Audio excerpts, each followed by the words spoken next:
So if you already know me, you know how much I love the martial arts, fighting, grappling, judo, whatever it is. So I found this brand called Tatami Fightwear. I think they're based in the UK, and I really love the brand, right? They basically just sell gears for fighters and BJJ grapplers especially.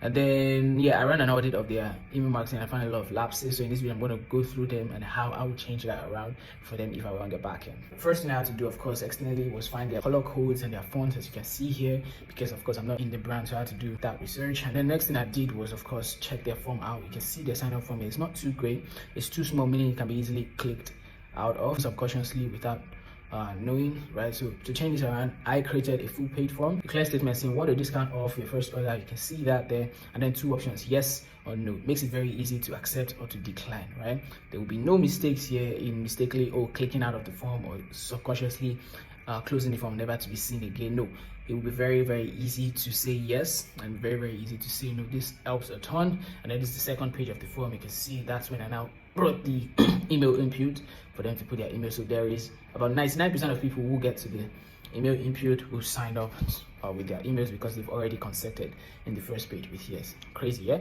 And then this is the third page. You can see very expressive image behind congratulations, and then very clear city asking them to go check their spam folder for the email when they check their emails, right? This is how it plays out for mobile users. You want to separate mobile users from web users. You don't want to concatenate both of them. And as you can see, I don't know if you noticed, there is no mention of a discount here. It's just a mention of a discount, which they will find out in their inbox what the amount of that discount is. And then the next thing I would do here is check their emails. When we sign up to their emails, you can see how not so great their emails are. There's no CTA above the fold, the first 1000 pixels. There's no CTA, there's no statement. The CTA comes, the first CTA in the email comes in and it's about 3000 pixels down in the email. This is not great. And then it follows that same pattern across all that emails they have in their flows. If I were to change that around, this is what I'll do. You can see the first two CTAs come in the first 2000 pixels, the first one in the first 1000 pixels. This is discount showcase. There is a clear statement of what they get, and then this copy that's very, very easy to read, not fluffy and not too concise also.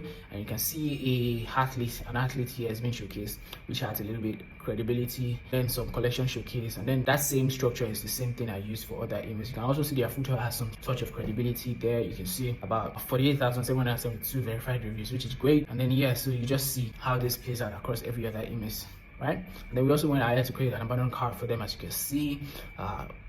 Very, very aesthetic pleasing and very optimized for success. So if Tatami Fightwear ever says this is how you should create your emails. Every other brand that sees this is how you should create your emails for the best optimization. And I hope this helps anyone watching this.